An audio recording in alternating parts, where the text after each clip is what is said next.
Record profits and pink slips in the same press release.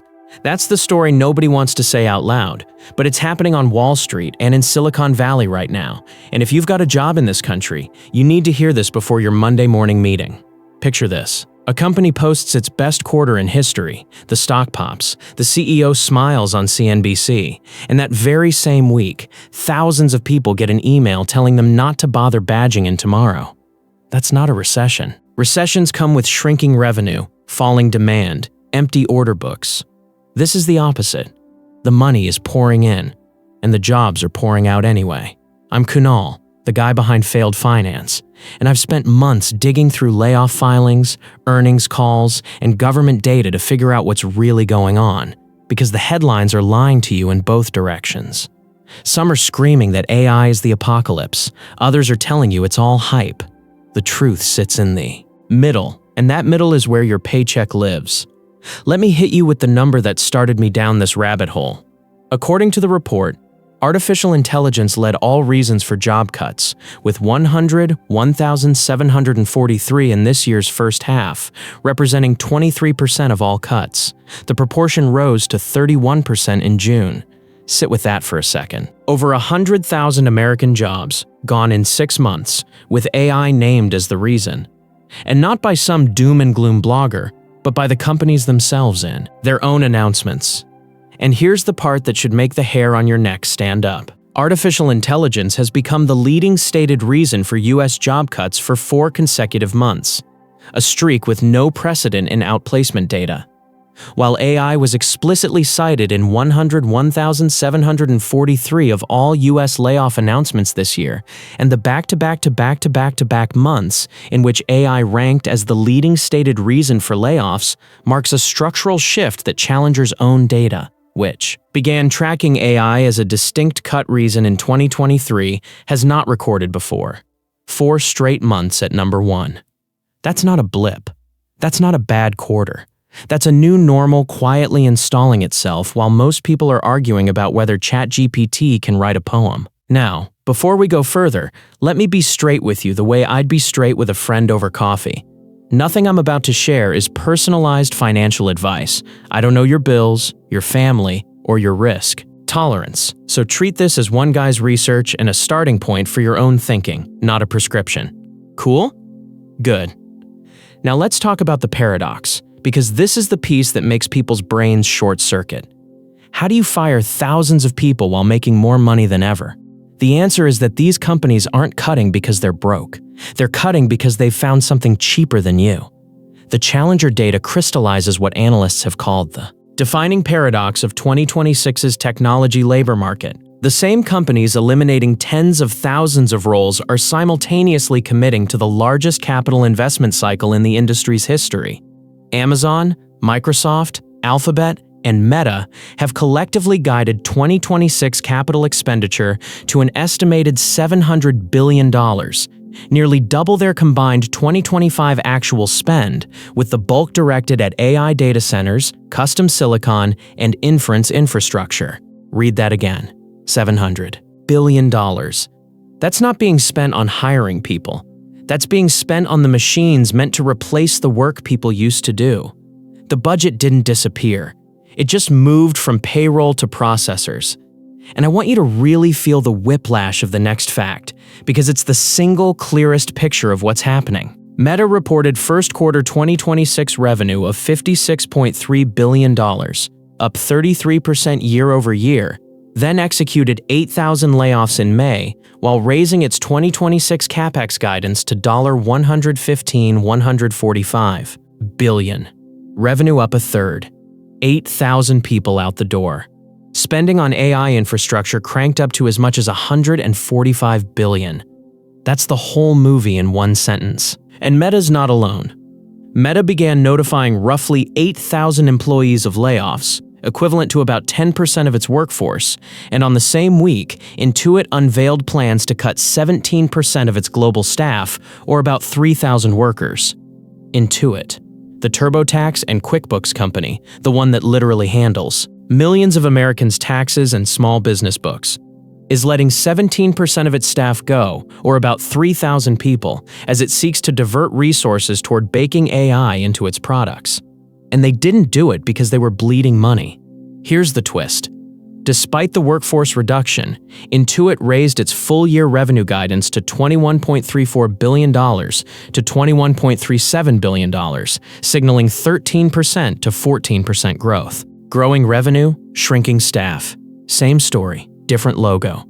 Then there's Block, the Jack Dorsey, company behind Cash App and Square. And this one is brutal in scale. Block cut 4,000 people.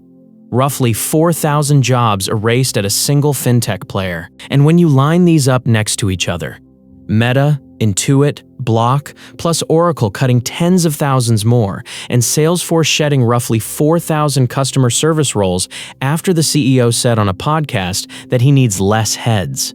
You start to see it's not a handful of bad actors. It's the entire operating philosophy of corporate America, getting rewritten in real time.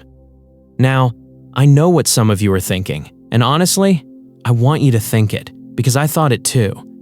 Is this really AI, or is AI just a convenient word to slap on a decision executives already wanted to make? That's a fair question, and I respect anyone asking it. Drop a comment right now and tell me. Do you believe the AI story, or do you smell a corporate excuse? Because you're not the only skeptic.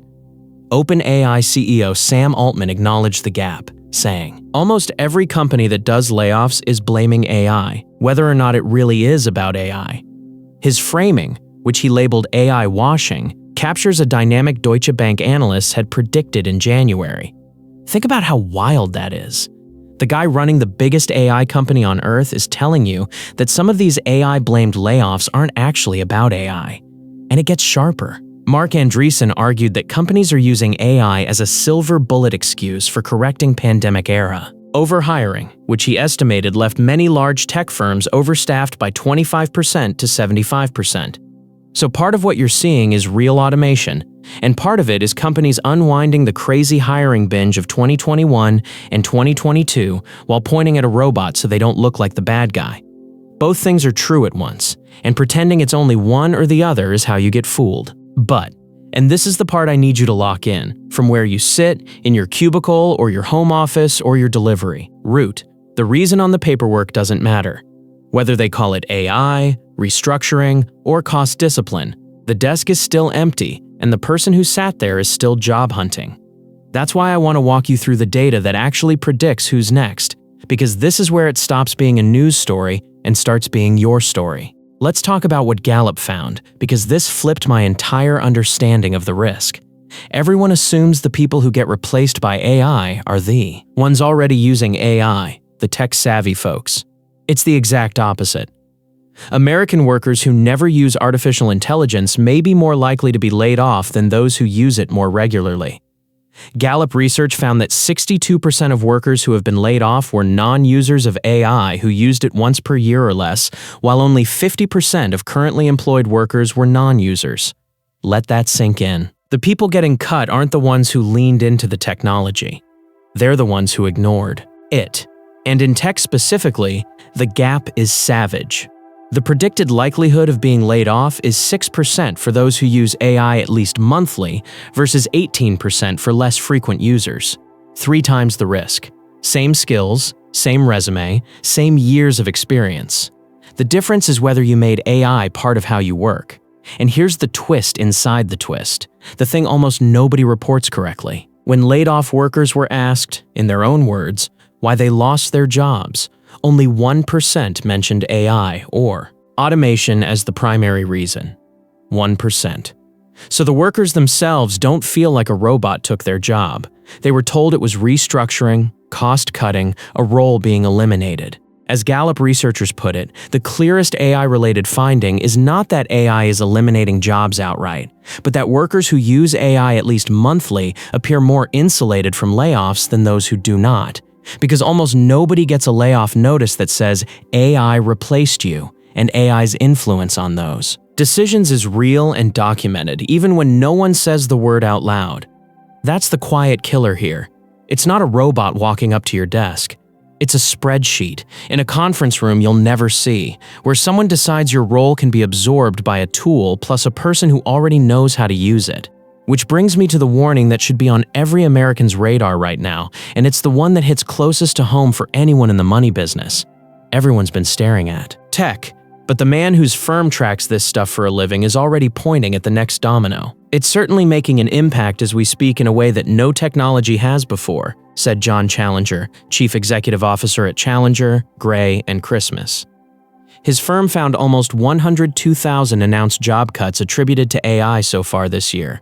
The tech sector accounted for a third of all layoffs in 2026, and finance might be the next big sector that's most affected, Challenger said. Finance. The industry built on analysis, on numbers, on processing information, which is precisely what these systems are best at. And the early tremors are already showing up in the payroll data. If you work in banking, insurance, lending, accounting, or anywhere money changes hands on a screen, this next stretch of the video is for you. So stick with me. And if failed finance has ever helped you see the market a little clearer, go ahead and subscribe, because I'm going to keep pulling this thread as the data comes in. Here's why finance is so exposed, and it's not vague fear. It's the actual composition of the workforce. Finance may be especially vulnerable because of its workforce composition.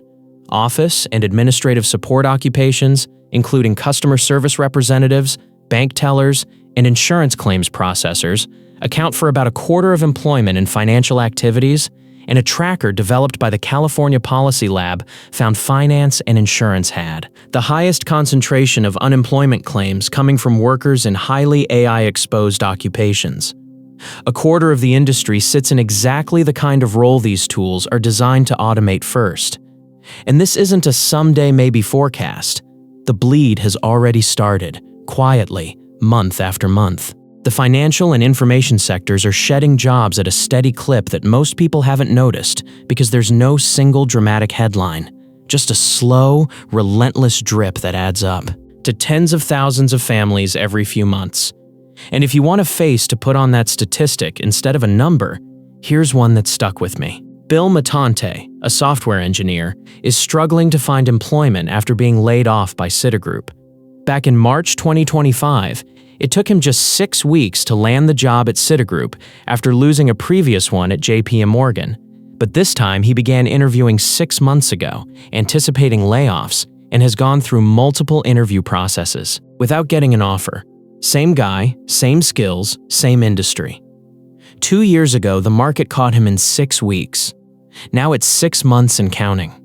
That, right there, is the difference between the labor market of the past and the one we're standing in today. So what do you take away from part 1 of this? 3 things. 1. The profit up, jobs down paradox is real and it's structural, not cyclical. 2. The reason on your layoff paperwork will almost never say AI, which means you can't wait for an obvious signal. The signal is already baked into decisions being made above your pay grade. And 3. The single biggest predictor of who survives isn't your title or your tenure. It's whether you've made this technology a working part of your daily job. In the next part, I'm going to get specific and practical.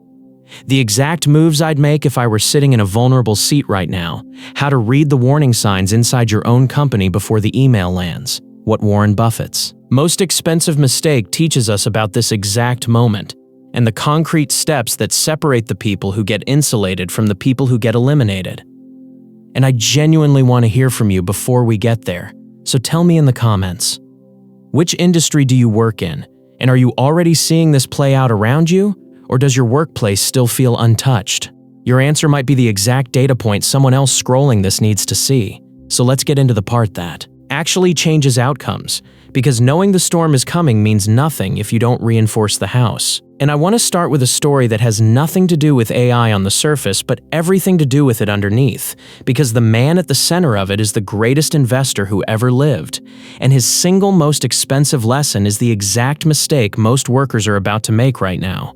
Warren Buffett has spent 80+ years in the markets, and when people ask him about his worst blunder, they expect him to name some stock that blew up. His answer flips that on its head. The worst investment I ever made? The biggest mistakes are the ones that actually don't show up. he said. They're the mistakes of omission rather than commission, explaining that while Berkshire Hathaway never lost that much money on any one investment, his failures came from remaining too cautious when he should have jumped in. Sit with the weight of that. The greatest capital allocator in. History says his costliest errors weren't the bad moves he made. They were the good moves he saw clearly and refused to make. He calls them mistakes of omission. And that is precisely the trap staring down every worker who's watching this AI wave roll in and telling themselves, "I'll deal with it later," or "it won't reach my desk." Berkshire missed out on enormous gains because he didn't act when he should have. We have missed profits of maybe $10 billion in things that I knew enough to do, and I didn't do, the Oracle of Omaha explained. $10 billion, not from a bad bet, but from standing still. Now apply that to your career. The person who loses their job to this shift usually isn't the one who tried and failed. It's the one who saw it coming, knew enough to adapt, and just didn't. That's the omission mistake, in human form. And it's the whole reason a channel called Failed Finance exists. Because I'd rather teach you from other people's expensive lessons than let you. Pay for your own. Now, this is one investor's philosophy applied to your situation, not a guarantee about your specific job. Read your own circumstances honestly. But the pattern Buffett describes is exactly what the layoff data is screaming. Remember that Gallup number from earlier? The 3 times higher risk for non-adopters? That's Buffett's mistake of omission showing up in a payroll spreadsheet. So let's turn philosophy into a plan. What do you actually do starting this week? Step 1. And this is the non-negotiable foundation. Make this technology a genuine, daily part of how you do your current job. Not as a party trick, but as a workflow. And I mean specifically the tasks you're already paid for. If you're in accounting, use it to draft reconciliations and then check its work. If you're in customer service, use it to draft responses and personalize them. If you're in sales, use it to research prospects and prep call notes.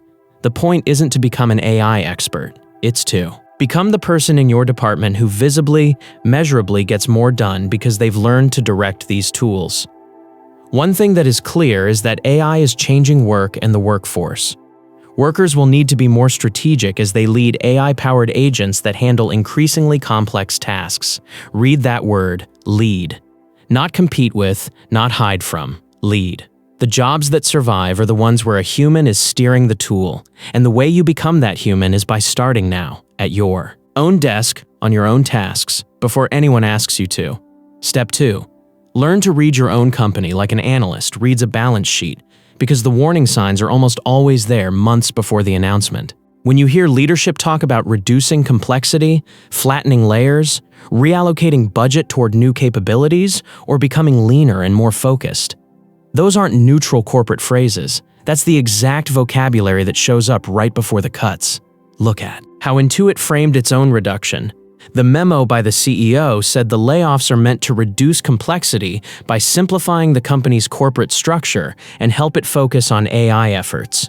Reduce complexity and simplify structure. That's the polite language for, we need fewer people.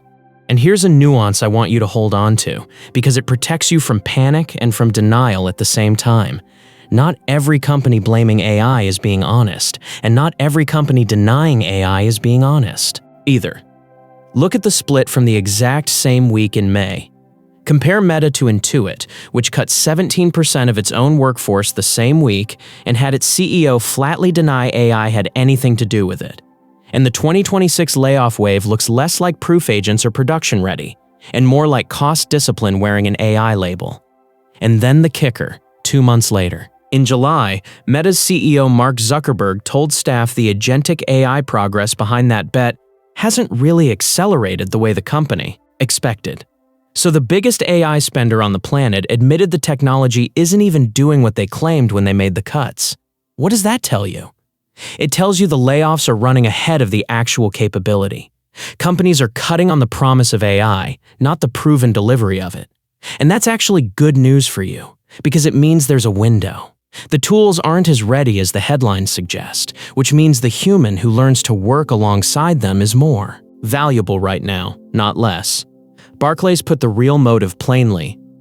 Some of this could genuinely be productivity replacing workers, said one senior US economist. But the narrative that keeps coming up is really a cost-cutting exercise by a lot of firms, given the amount of investments they have committed towards AI. They spent $700 billion on infrastructure. Now they need to cut payroll to justify it. You're not competing with a superintelligence. You're competing with a budget. Decision. And budget decisions can be influenced by making yourself too productive to remove. Step 3. And this one's for my finance folks especially, because you got the direct warning. Diversify your own income and your own skill set the same way Buffett tells ordinary people to diversify their portfolio. He's famously said that for most people, Buffett has long advocated investing in reliable, low-risk index funds, such as the S&P 500, for most investors. Why? Because concentration in a single bet, one stock, or in your case, one narrow skill at one company in one exposed sector, is how you get wiped out by a single event. If your entire financial life depends on one role that a spreadsheet in a boardroom could eliminate, you are running an undiversified portfolio with your own life. So build a second skill. Start a side income, even a small one. Build an emergency fund that covers you for 6 months, not 2, because remember our friend Bill, the job search that used to. Take 6 weeks, now take 6 months, so your cash cushion needs to stretch to match the new reality.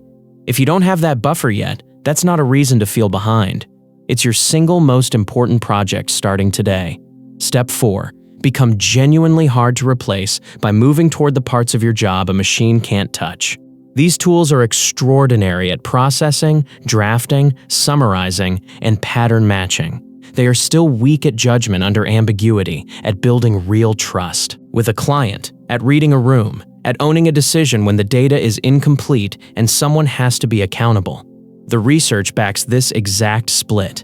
A study from Stanford's Digital Economy Lab found employment has weakened in occupations where the technology automates tasks while holding up in roles where AI helps employees in their job. That is your map. Automation-heavy tasks, the ones where the machine does the whole thing. Those roles are shrinking. Augmentation roles. Where you. Plus the tool beats either one alone. Those are holding. So every week, deliberately shift more of your time toward the augmentation side. Own the client relationship. Own the judgment call. Own the why, not just the what. Let the tool handle the grunt work while you handle the parts that require a human to stand behind them. And I have to be honest with you about the entry-level picture, because if you've got a kid heading into the workforce or you're early in your own career, you need this straight. 21% of companies have already frozen entry-level hiring because of AI. Another 15% expect to by year-end. And by 2027, nearly half of companies expect entry-level hiring to be eliminated at their organization. The bottom rung of the ladder is being sawed off, which means the old strategy, get any junior job, keep your head down, climb slowly, is broken. The new strategy for anyone starting out is to show up already, knowing how to work with these tools, so you skip past the tasks that are being automated and offer the value that isn't. If you're a parent watching this, that's the single most useful thing you can pass along. Now let me zoom out to the emotional core of all this, because the numbers can make it feel cold, and it isn't cold at all. It's people. The cuts continue what feels to many like an epidemic. Companies reporting record revenues while simultaneously culling their workforces, pointing to AI as both the engine of growth and the reason for the cuts. Behind every one of those 100,000 numbers is a mortgage, a family dinner where somebody has to break the news, a kid's college fund suddenly in question. I don't say that to scare you. I say it because the people who come through this best are the ones who respect the seriousness of the moment without letting it paralyze them. Fear that freezes you is Buffett's omission mistake all over again. Fear that moves you is fuel. So here's my honest, direct ask for how you spend the next 30 days. Pick one tool. Apply it to one real task in your actual job. Get visibly better at that task. Then pick a second skill to build on the side and start the emergency fund if you don't have one. That's it. That's the whole plan, and it's completely within your control regardless of what your CEO decides in some meeting you'll never attend. None of this, by the way, is a promise about your specific situation. Everybody's job, industry, and finances are different, so take these as Principles to adapt, not orders to follow blindly. And when the stakes are high, a real conversation with a qualified professional who knows your full picture is always worth it. Before I let you go, I want this video to actually do something, not just get watched and forgotten. So do 2 things for me. First, tell me in the comments the one skill you're going to commit to over the next month. Put it in writing, because something about typing it out publicly makes people actually follow through, and I read these and reply when I can.